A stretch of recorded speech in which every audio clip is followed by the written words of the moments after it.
Desta vez, apresentarei e conduzirei o Cave Canem, o podcast que vale ouro.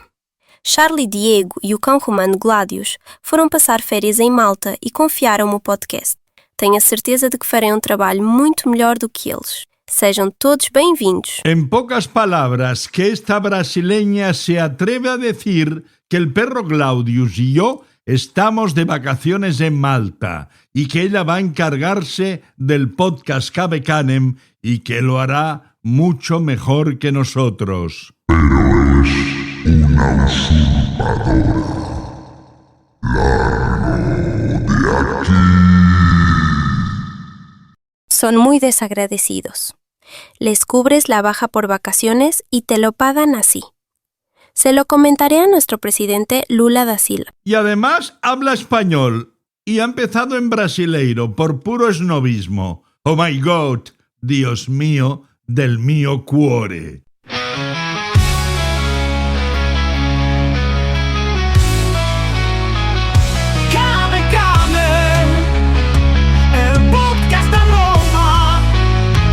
Que vale un imperio con Charlie y Diego, Cave Canem.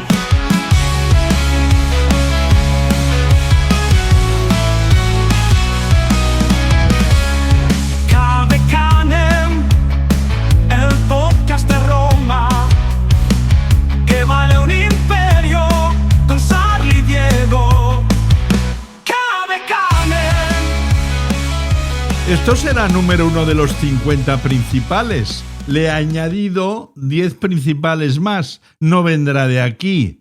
Arrancamos nuestro contenido con el profesor de Historia del Arte de la Universidad de Barcelona, Toni Conejo. Hoy nos habla del historiador Suetonio.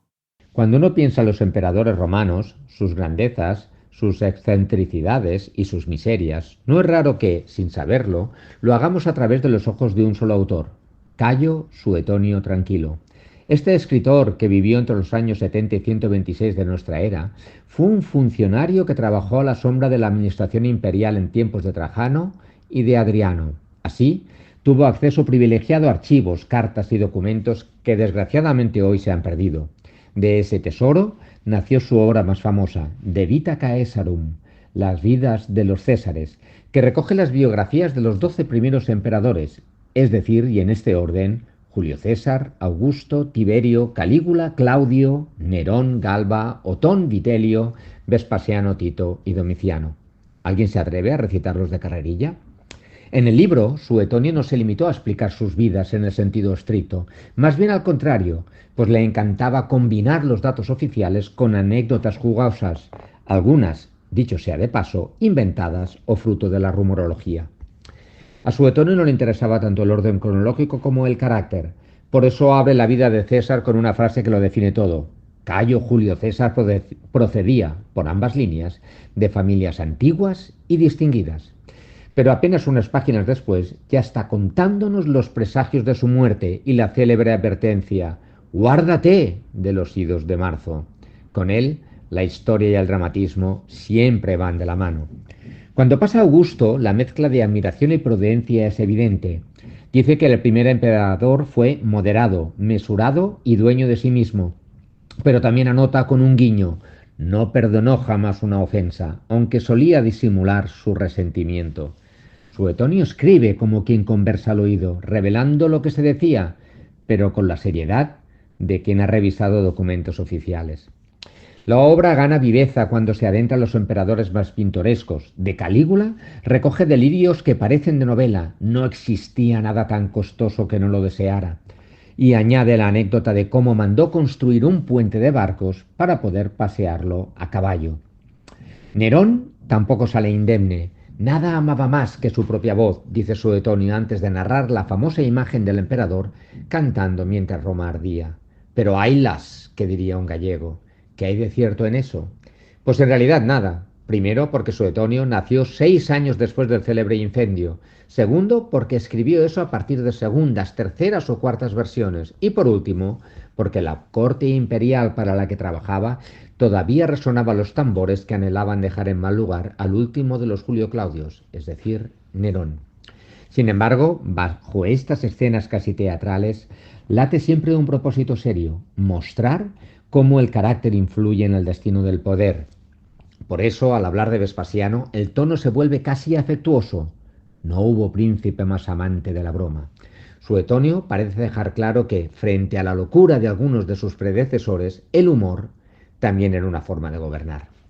Leer a Suetonio es asomarse a un mundo donde la historia convive con el rumor, donde los emperadores son retratados sin solemnidad, como hombres, brillantes, vulnerables, ridículos a veces. Quizá ahí resida su encanto. Más que contarnos la historia de Roma, Suetonio nos invita a entender a quienes la hicieron, con luces y sombras, sin censuras y, sobre todo, con una humanidad sorprendentemente cercana.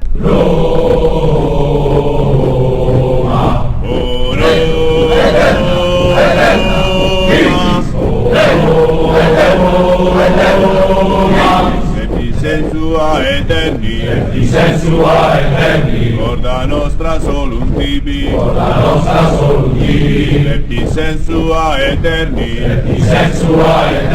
Roma y la orina. En las noticias de Cave Canem, hoy una no actual pero muy curiosa. Hoy hablamos de uno de los impuestos más sorprendentes de la antigua Roma, el impuesto a la orina, Obectigal urinae, creado por el emperador Vespasiano para sanear las finanzas del imperio. Sí, has oído bien. Roma llegó a grabar la orina. ¿Por qué? Porque la orina era valiosa. Los comerciantes la recogían de los urinarios públicos y la vendían a las fulonicae, las lavanderías romanas, donde se usaba para limpiar y blanquear telas gracias al amoníaco. También servía en el curtido de pieles. Así que Vespasiano decidió cobrar un impuesto a quienes se beneficiaban de ese negocio. Cuenta la tradición que su hijo Tito criticó la medida.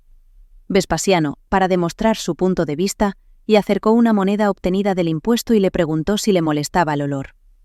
Tito dijo que no, y entonces el emperador pronunció la famosa frase: pecunia non olet, el dinero no huele. La expresión quedó como un refrán universal para recordar que el valor del dinero no depende de su origen. Y el legado fue tan duradero que en Francia, Italia o Rumanía, los urinarios públicos aún se llaman Vespasienes, en honor al emperador que convirtió la orina en recurso fiscal. Gracias, Carolina Chávez. Por cierto, con lo de la noticia de la orina, se me ha ocurrido venderla en Wallapop.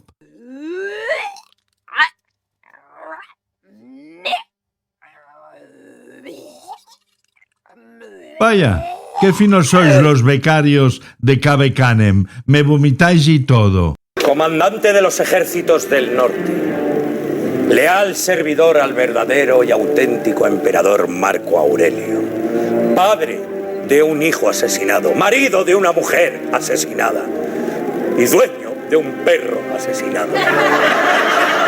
¿Y crees que yo soy el culpable de esas muertes solo porque ordené matarles personalmente? Me está provocando.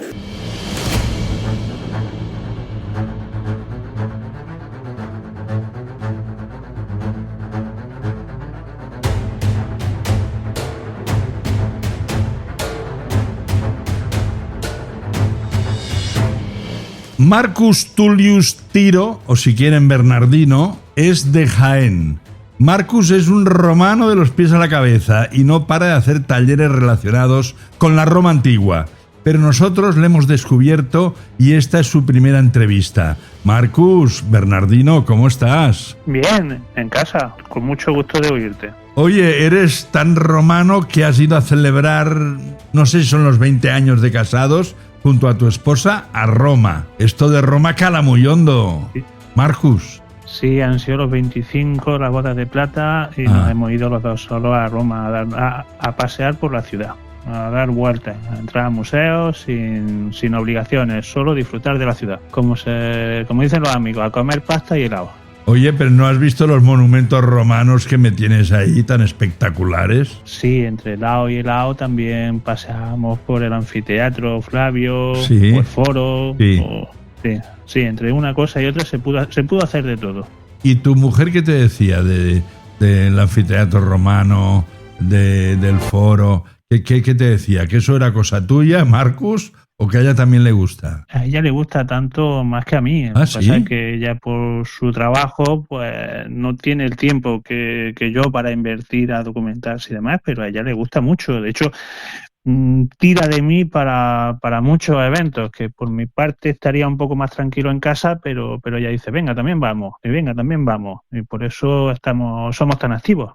Ya, pero ella, digamos que me dice que vayamos a más sitios. Ya, pero tú protagonizas los talleres y las conferencias, pero tu mujer va y te aplaude. Ella no hace ningún taller, ¿no? Sin ella no saldrían adelante muchos talleres, porque el taller no es solo dar una charla. Necesita un apoyo por detrás que rara vez se ve, como es el caso. Claro, entiendo. Pero sí, sin ella sería muy, muy difícil sacar las cosas que sacamos adelante. El grupo de recreación. Ella se ocupa de la logística.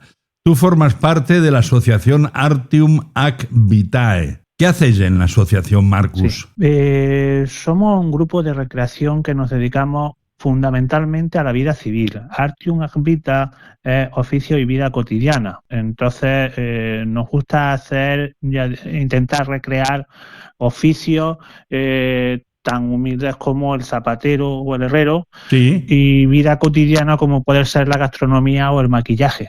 Oye, hacéis una labor encomiable, una labor de difusión fantástica. En los talleres de pesca, que sé que los hacéis también, lo lleváis todo menos los peces, ¿no? También llevamos algunos peces, aunque en este caso son sintéticos, son de impresión 3D para decorar. Pero todo lo demás no, todo lo demás está hecho con materiales similares a los de época. Si tiene que ser de bronce, la pieza es de bronce; si tiene que ser de plomo, es de plomo; si tiene que ser de cerámica, es de cerámica cocida. Y comparado con nosotros, ¿cómo pescaban los romanos? ¿Con redes? ¿Con caña? Pues ¿Cómo? Diría que exactamente igual que hace 100 años. Exactamente igual que hace 100 años. De hecho, cuando explico la pesca de la ballena, porque pescaban cetáceos, por poner un ejemplo, valga la redundancia, pongo el ejemplo de Moby Dick, la novela Moby Dick. Sí.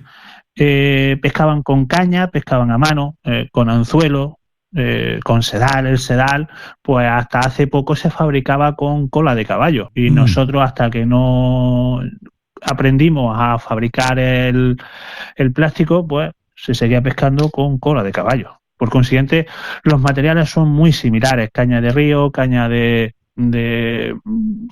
castaño, es decir, cualquier material que necesites que sea flexible para sedal igual, las pesas pues de piedra, de plomo, de cerámica, exactamente lo mismo. Con redes también pescaban, ¿no? Sí, pescaban con redes. De hecho, se cree que ellos inventaron la pesca con almadraba. Una almadraba diferente, una almadraba de tiro, donde lo que hacías era montar una pequeña trampa. ¿Qué es el cardumen? El cardumen es el banco de peces, el banco de atunes. Ah, ya. Ponían a una persona en un puntal, en lo alto de un palo alto, que estuviese viendo el agua perfectamente. Sí. A continuación se montaba un cerco de red en el agua, bien fondeado para que no se mueva, y se preparaban 2 barcas con 9 remeros cada una de alta velocidad.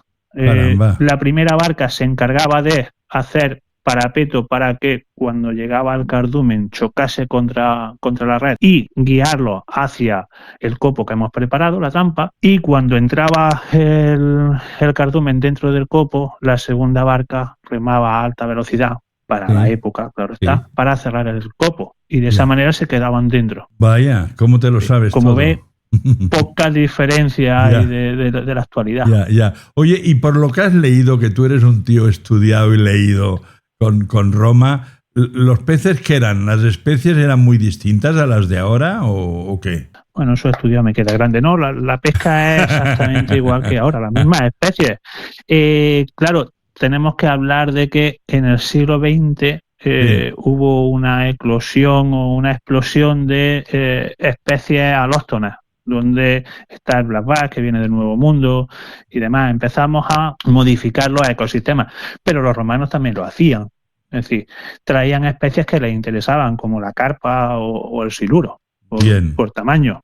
Vaya el siluro. Al extremo de que ellos... No, te iba a decir que el siluro es una pasada de pez, qué grande. Aquí los habíamos encontrado que los traían de fuera, tal vez de Alemania, no lo sé, en algunos pantanos o embalses. Sí, los siluros los traen del Danubio, los trajeron del Danubio aquí a la península ibérica en el siglo pasado, a finales del siglo pasado, mediados finales, y los romanos los pescaban con una yunta de buey, una yunta de bueyes, una maroma, un anzuelo forjado con acero. Empiezan a aparecer en el siglo III los anzuelos de acero, enganchaban un hígado sangriento y cuando picaba el siluro azuzaban a la yunta de bueyes para poderlo sacar. Estos tíos, los romanos, eran unos adelantados, eran tremendos.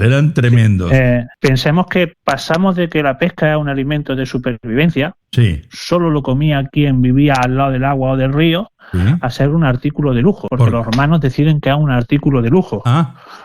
Por el exotismo en el interior de la península ibérica o en el interior de la península itálica, tener acceso a un pez de mar fresco, ¿quién lo puede tener?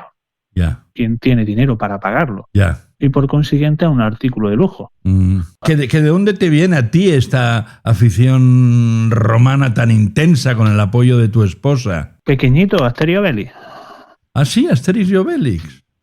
Viendo Asterio Obelix en dibujos animados, en la 2, en la 1. En dibujos animados. Claro, pero luego tú lo has trasladado al mundo real, con la pesca, con la joyería, con la agricultura, con la vestimenta. Tú lo has transformado todo en talleres súper reales. Es que un recreador debe de ir bien vestido. Bien vestido, entre comillas. Por consiguiente, has de documentar muy bien la forma y los tipos de complementos que llevas. Por ello, ya que te documentas para llevar este tipo de joyas o este tipo de ropa, con un poquito más sale un taller.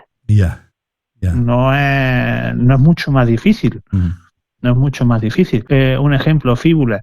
Las fíbulas son tan complejas que viendo una fíbula en un museo, a un 90%, también según qué tipo de fíbula, puedes saber la zona geográfica en que se fabricó, el periodo en que se fabricó y quién la usó.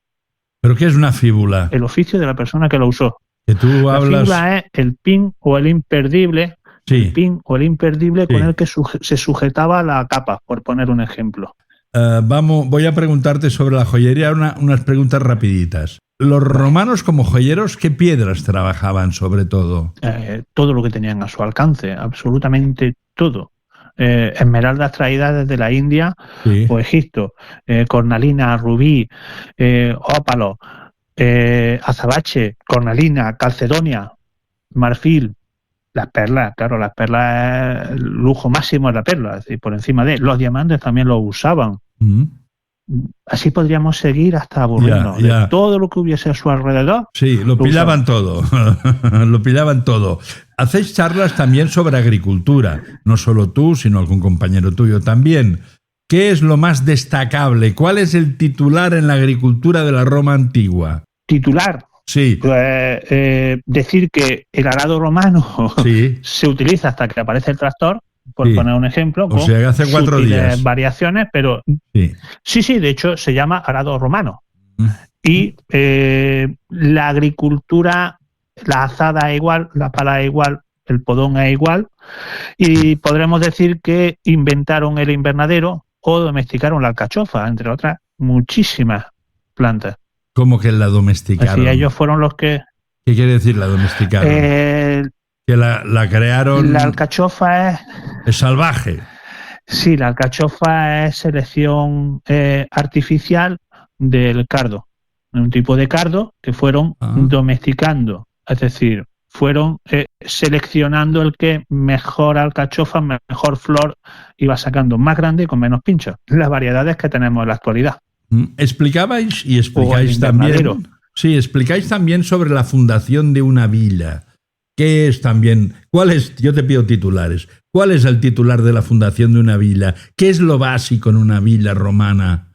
Marcus Tullius. Ubicación y agua. Que tuviese agua en abundancia. Y que tuviese la ubicación adecuada según sus necesidades. Si era de recreo, si era de trabajo o era de comercio. Ya está, así de simple. Bien. Exactamente igual que nosotros hoy en día construimos una casa en el campo. Muy bien. Oye, habláis también sobre la vestimenta. ¿Vosotros vais vestidos de romanos en los talleres, en las conferencias? ¿Cómo vais? Sí, habitualmente solemos ir vestidos de romanos, salvo sea una conferencia con PowerPoint detrás, es decir, con soporte técnico y demás, pues entonces vas con ropa del siglo XXI, pero si no, solemos ir de época. De época romana, digámoslo así. Las lucernas, esas lámparas que daban luz gracias al aceite, ¿no? Han sido importantes en el mundo romano, sí. Claro, porque sin luz, ¿qué hacemos? En la antigua Roma la lucerna era lo que se utilizaba en clases medias altas. Las clases bajas no la utilizaban. De hecho, tenemos constancia de que es el elemento que produce luz que más aparece en los estratos arqueológicos, sí. Pero sí sabemos que no era lo que más se usaba. Lo que más se usaba era la astilla o el junco.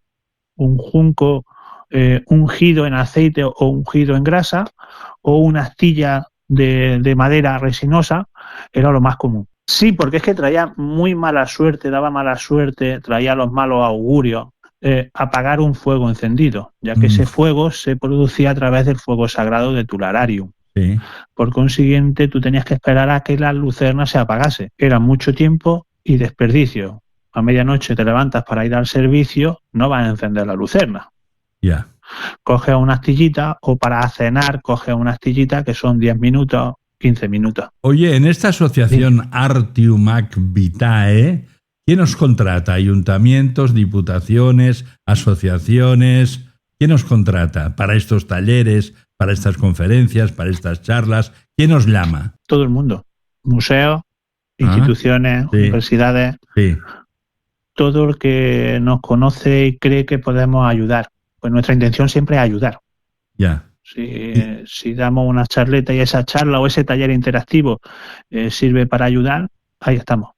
Bien, pero ¿eso fuera de la provincia de Jaén también? Sí, el año pasado estuvimos desde aquí en Andalucía hasta el País Vasco, qué bien, o Galicia. Qué bien. O desde Extremadura a Sagunto. Y bueno, también saltamos a la isla, estuvimos en Ibiza. ¡Qué bien! Sí, nosotros no nos centramos en Andalucía exclusivamente o la provincia de Jaén, esos alrededores, sino Castilla y León, donde se nos llama. También estuvimos en Cantabria, es decir, nos movemos por toda la geografía. ¿Y sois muchos en la asociación o eso no es lo más importante?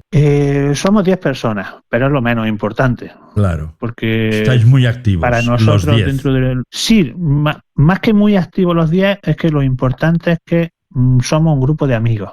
Y la intención es divertirnos y pasárnoslo bien. Sí. Con la historia como excusa. Pero la intención es divertirnos y pasárnoslo bien. Qué bien, qué bien. Bueno, Marcus Tullius Tiro, ha sido un placer hacerte la primera entrevista romana de tu vida. Y además es un homenaje a toda la gente contigo, a toda la gente de tu asociación y de toda la gente que hace representaciones históricas y que divulga la historia de Roma. O sea, contigo personaliza a toda esta gente. Un abrazo fuerte, Marcus Tullius Tiro. Dime, ¿quieres decirme algo? Nada, pues agradecerte a ti, confiar en mí y en nuestra asociación Artium para lo que nos necesites, ya sabes dónde estamos. Un abrazo fuerte, felicidades por el gran trabajo que realizáis. Por cierto, ¿cómo te has bautizado con Marcus Tullius Tiro? ¿Por qué te has puesto este nombre? Un amigo, todo lleva lo mismo. Un viaje que íbamos a Madrid hace 8 o 9 años, cuando entré en el mundo de la recreación, me dijo, oye, ¿qué haces? Digo, pues mira, hago esto. Me inventé mi primer papelito y me dijo, pues tú eres Marcus Tullius Tiro, el secretario de no sé qué. Y dije, perfecto. Y luego ya con el tiempo me enteré que era el secretario de Cicerón. Pero así fue en un viaje de risa y de broma que precisamente él iba a hacer unas cositas a Madrid y me fui con él pues de apoyo para eso, juntarnos, excusas para juntarnos los amigos. Y me bautizó sin saber que él me daba el nombre por Cicerón. Ya una vez que me lo quedé, ya dije, bueno, ya me lo tengo que comer. Ya. Oye, Marcus, para terminar, cuando hablas de representaciones, yo lo ligaba con esas representaciones que sale mucha gente vestida de romano, que están interpretando algo, pero lo vuestro es otra historia, ¿no? Porque estáis con los talleres, con las conferencias sobre todo. Vamos a ver, participamos también en escenificaciones grandes, pero nuestro fuerte son escenas pequeñas, escenas cotidianas, donde están maquillando, por poner un ejemplo, la ornatriz, la dama de compañía, la señora, la hija de la señora y un esclavo que va y trae y lleva agua con las 2 mesas de acompañamiento, la cátedra, que es la silla que utilizan las señoras, la lámpara de techo de cristal, es decir, con todos los complementos. Es decir, montar una escena del siglo II después de Cristo a día de hoy. Que cuando lo veas digas, estoy hace 1800 años, 1900 años. Pegar ese salto. La intención es que el público pegue ese salto. ¿Participamos en escenificaciones grandes? Sí, pero nuestro fuerte son escenificaciones pequeñas o, en su defecto, talleres interactivos, donde el público pues, puede hacerse sus propios anillos de época, calzado, o aprender a escribir con material de época. Por ejemplo, hay muchos más talleres interactivos. Ya. Qué bien. Pues nada, ya sabes que KV-Canem está contigo, compañero. Un abrazo. Muchas gracias, Charlie. Un abrazo y que nos veamos pronto. KV-Canem, un Charlie Diego que tiene pinta de gladiador, pero se asusta ante un perro mordedor. Ave, centurión. ¿Ave? ¿Pero no vamos a cenar pollo? No cabe duda que tenéis un fino sentido del humor. Sí, en Roma se reía todo el mundo cuando me veía. Sara Casamayor Mancisidor es doctora por la Universidad de Salamanca con una tesis doctoral sobre la vejez femenina en la Roma antigua. Actualmente es profesora sustituta en el área de Historia Antigua en la Universidad de La Rioja. ¿Cómo estás, Sara? Hola, bienvenida a KV-Canem. Muchas gracias por la invitación. Sara Casamayor Mancisidor. Te confieso que nunca había oído tu segundo apellido. Me suele pasar, ¿eh? Es verdad que el primero les recuerda a la gente al famoso personaje que tenía Sardá en la SER, pero el segundo es más raro, ¿no? Y bueno, soy guipuzcoana y Mancisidor es un apellido euskaldun. En algún momento esa C que tenemos ahora, pues probablemente fue una Z, pero se acabó cambiando. Bien, tú eres la coeditora del libro Conspiradoras, publicado por la editorial Comares. ¿En qué consiste tu trabajo en un libro donde además has escrito un capítulo? Bueno, pues la verdad es que editar un libro académico es una tarea muy complicada, pero muy bonita, ¿no? Bueno, primero pensar en la idea, ¿no? Junto con Pepa Castillo, que es la otra editora del libro, bueno, pues teníamos una idea de más o menos qué queríamos hacer. Contactamos con las personas que queríamos que participaran, que la verdad que nos dijeron que sí enseguida, lo cual es siempre un placer. Y una vez que nos enviaron sus capítulos, pues bueno, fue nuestra tarea revisarlos, escribir la introducción y además, bueno, pues hacer de enlace, ¿no? con Comares, que es la editorial que nos lo ha publicado, que es una tarea, bueno, pues en conjunto es muy, muy ardua, pero la verdad que nos ha compensado muchísimo cuando hemos visto el resultado. Sara, ¿qué es por definición una conspiración? Pues podemos definir una conspiración como un acto o una acción de unirse contra un superior, ¿no? O un particular con intenciones dañinas, ¿no? De hacerle daño. Y luego además, quienes estudian las conspiraciones en perspectiva histórica dicen que hay 3 componentes imprescindibles en una conspiración. El primero, que es el silencio, es decir, que sea secreta. Sí. El segundo es la evidencia. Nos hace falta un testigo o una prueba que pueda demostrar que ha habido esta conspiración, esta conjura y que por lo tanto esta sea descubierta. Y en tercer lugar, un castigo para quienes participan, ya sea un castigo como la ejecución, ¿no? O la cárcel, o un castigo social. Que hay que pensar además que si la conspiración no se descubre, jamás sabremos si existió realmente, ¿no? Y por lo tanto no habría conspiración, que es un poco también el juego. ¿Una conspiración, Sara, siempre nace para tumbar al poder establecido o a una persona?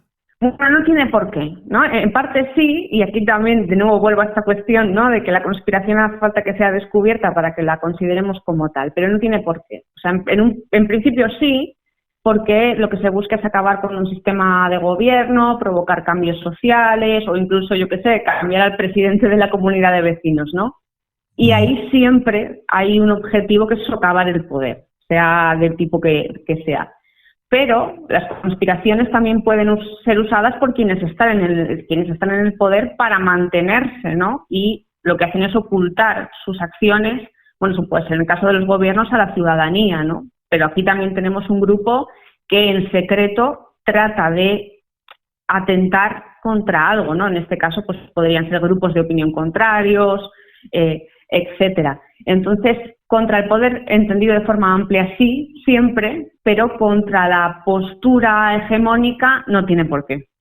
¿Una conspiración es siempre una traición? Depende de qué lado estés, ¿no? Para quienes la apoyan, pues los conjurados al final son héroes, ¿no? Y los verdaderos traidores son las personas a las que quieren arrebatar el poder, pero si estás en el lado contrario, pues los traidores son quienes conspiran. En Roma las conspiraciones siempre estuvieron al orden del día, y como ejemplo, la que terminó con el asesinato del gran Julio César. ¿Las mujeres en general conspiraban mucho en Roma? Sí, por supuesto, claro, ¿no? Primero, pues porque formaban parte de la sociedad y aunque les estaban prohibidos o vetados los puestos políticos, hay muchísimas otras formas de influir en lo político. Y además porque el concepto de conspiración, tal y como lo planteábamos en el libro, es muy amplio, ¿no? Entonces, bueno, nos encontramos con romanas que podían conspirar para que sus hijos ascendieran en la carrera política, para quitar de en medio a un emperador que no les gustaba o sí, a un nivel más cotidiano para hundir la carnicería que le hacía la competencia a su negocio familiar. Ya. Hay conspiraciones para todos los gustos. ¿Se puede hablar de una metodología en común en esas conspiraciones femeninas o de diferentes modos operandi? Bueno, aquí hay una cuestión clave, que es que, como ya he dicho, para que una conspiración exista tiene que ser desvelada, ¿no? Y esto hace que muchas veces el proceso conspirado sea interpretado por quienes lo cuentan, y normalmente además desde el rechazo, y no por quienes participan en este complot, ¿no? Y en el caso de la romana, como normalmente nos topamos en las fuentes con hombres que hablan sobre ellas con un sesgo de género muy importante, claro, bueno, pues además de cuestiones habituales como las reuniones nocturnas o el uso de esclavos o esclavas para comunicarse entre quienes conspiran, pues es común que también se nos mencione como armas que utilizaban las romanas el veneno y el sexo. Ya, algunos dicen que el adulterio era un arma para conspirar, ¿era así? Bueno, el sexo, ¿no?, es una herramienta como otra cualquiera para obtener fines políticos. Entonces, sí, ¿no?, por supuesto, pero claro, de nuevo tenemos aquí a hombres escribiendo sobre mujeres en el marco de una sociedad profundamente patriarcal. Así que en este pensamiento, ¿no?, ¿qué van a hacer las mujeres para engañar o convencer que no sea usar su erotismo? Así que aquí a la realidad se le une un poco el cliché, el estereotipo. Sí, sobre las mujeres se escribió bien poco en Roma, ¿no? Eso complica cualquier estudio sobre las conspiradoras. Sí, de hecho te confieso que cuando empezamos a planificar el libro no sabíamos muy bien si íbamos a poder tener los capítulos suficientes, ¿no? Ya. Porque, bueno, quienes nos dedicamos a la historia de género sabemos que tenemos que exprimir al máximo las fuentes antiguas para investigar a las mujeres, porque claro que están ahí, ¿no? Por supuesto que están ahí, pero muchas veces las menciona de pasada, otras su imagen está elaborada para hacer un estereotipo con patas, ¿no? Y hay que intentar ver qué es real y qué no, y también aprender a trabajar con los silencios y las omisiones, ¿no? Pero bueno, visto el resultado del libro, creo que nos ha ido bastante bien. Sara, Tarpeia, la romana que abrió las puertas del Capitolio a los sabinos, ¿fue la primera conspiradora de la época romana? Bueno, aquí no quiero hacer mucho spoiler, ¿no?, para quien no se haya leído el libro. Sí. Pero bueno, en el caso de Tarpeia, que lo trata Elena Torregaray en su capítulo, es bastante llamativo porque, ella apunta a que quizás fue probablemente todo lo contrario, ¿no? No la primera conspiradora romana, sino que puede tratarse de un acto diplomático fallido y que ante el fracaso la reacción es acusarla de traidora, ¿no? Cuando se desvela que eso ha ocurrido y que no ha salido como se esperaba que ocurriera, bueno, pues recae sobre ella toda la culpa, ¿no? Y la convierten en una traidora. Pero bueno, ahí estaría un poco la clave del capítulo. Sin despejar otro spoiler, ¿qué papel jugaron las mujeres en la conspiración del senador romano Catilina, que empezó como un golpe de Estado y que terminó con su muerte en el campo de batalla? Bueno, a esta pregunta la que responde es en su capítulo Rosa Cid, Sí. y lo hace a través de 3 figuras, ¿no? Aurelia Orestila, que es la esposa de Catilina, Fulvia, que era la amante de Quinto Curio, que era un amigo y además seguidor de Catilina, y Sempronia. Y bueno, dentro de las cuestiones en las que participaron, pues Aurelia Orestila aparece en las fuentes secundando, incluso a veces dirigiendo a su marido, aunque es verdad que sabemos muy poco de su participación real en la conjura, ¿no? Más allá de ser un poco el par femenino necesario para el malvado Catilina, ¿no? En el caso de Sempronia, sabemos que, en ausencia de su marido, además, organiza en su casa una reunión entre los conjurados y los representantes de los alóbroges, que son un pueblo de la Galia, cuya ayuda buscaban los conspiradores, y Fulvia es la que finalmente acaba denunciando la conspiración ante Cicerón, ¿no? Y se desvela todo.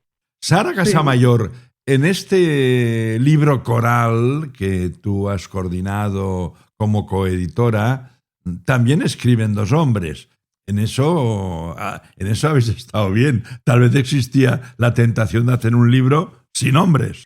Bueno, a ver, al final, una de las cosas positivas, ¿no?, que tiene que la historia de género ya sea un campo consolidado dentro de la historiografía, es que, aunque en principio se animaba un poco, cada vez hay más especialistas, ¿no? Cada vez hay más hombres que se quieren dedicar a esto. Y nuestra intención era, en este libro, incluir a gente de todos los estadios, ¿no?, de la carrera académica, y además también contar con colegas especialistas, ¿no?, en este tema, con colegas hombres.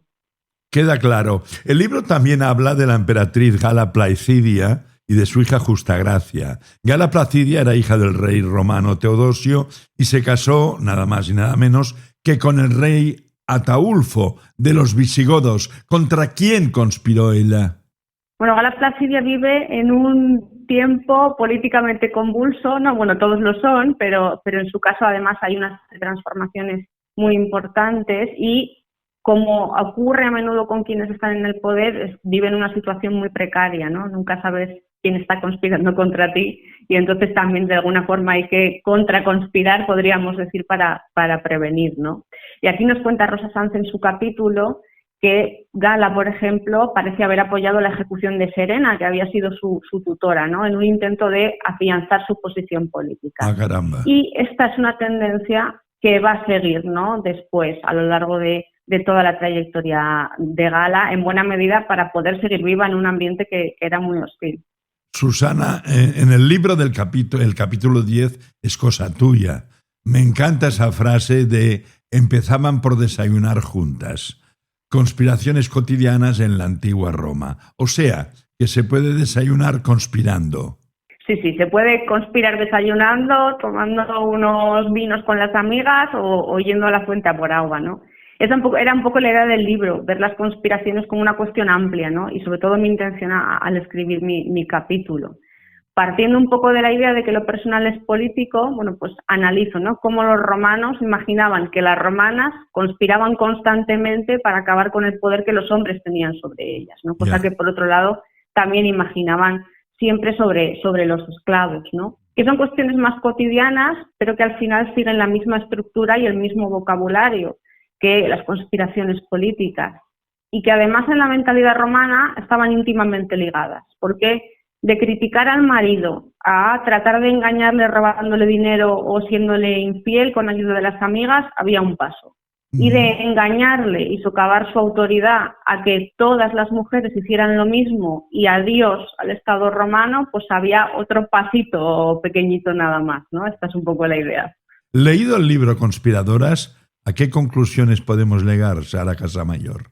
Bueno, primero que, aunque parezca mentira, todavía tenemos muchísimo que decir sobre la Roma antigua, ¿no? Incluso sobre temas que se han estudiado hasta la saciedad, como podría ser la conspiración de Catilina. Bueno, además, que las mujeres participaron en estas actividades empleando las herramientas que ellas tenían como ciudadanas, que no eran siempre las mismas que las de los hombres.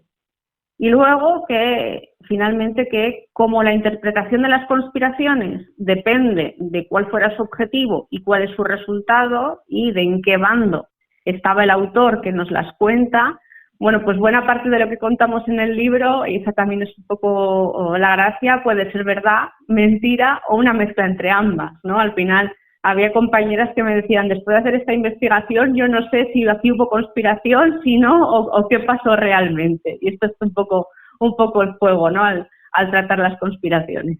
Conspirando, que es gerundio. Muchas gracias, Susana Casamayor Mancisidor.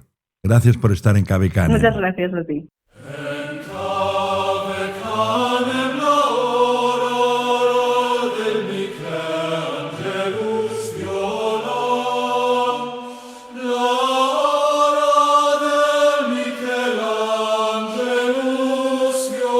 Mens sana, in corpore sano. Debemos al poeta latino Juvenal esta máxima de tanta actualidad. Mente sana, en cuerpo sano. Es el emblema de una visión integrada de las dos partes del ser.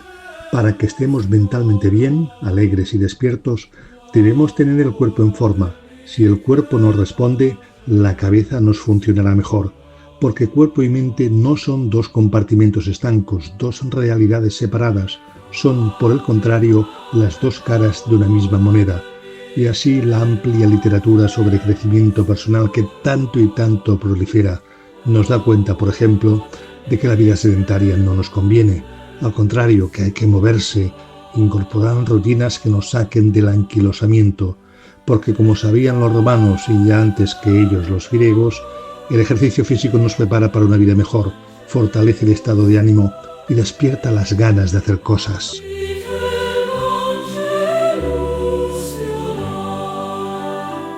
Todo el equipo de Cabecanem os desea feliz Navidad y próspero año nuevo. Pero no de este 2025, que va, no. Del 2026. Y así nos adelantamos un año.